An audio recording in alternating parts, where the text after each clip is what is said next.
পৃথিবীর বৃহত্তম রাজনৈতিক সমাবেশ।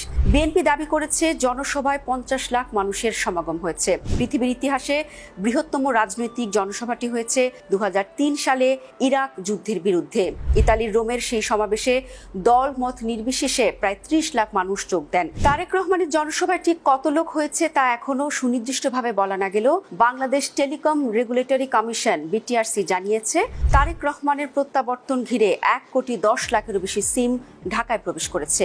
আর পূর্বাচলে 300 ফিটের সমাবেশ স্থলের কাছের টাওয়ারগুলিতে 30 লাখেরও বেশি সিম অ্যাক্টিভ আছে। অর্থাৎ যে কোনো হিসেবে এটি ছিল পৃথিবীর বৃহত্তম সমাবেশ। রেকর্ড হয়েছে তারেকের ফ্লাইটের নজরদারিতেও। শুধু একটি ওয়েবসাইটে প্রায় 50,000 মানুষ তারেকের বিমানটিকে ফলো করেছেন।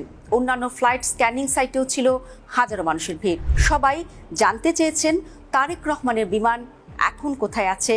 প্রতীক্ষা ছিল কখন নামবেন তাদের প্রিয় নেতা। শুধু ওয়েবসাইটে নয়, সারা পৃথিবীতে ফেসবুক, ইউটিউব এবং গুগল সার্চেও শীর্ষে ছিলেন তারেক রহমান। এমন অসংখ্য রেকর্ড গড়ে দেশে ফেরা তারেক রহমানের কাছে প্রত্যাশাও সীমাহীন।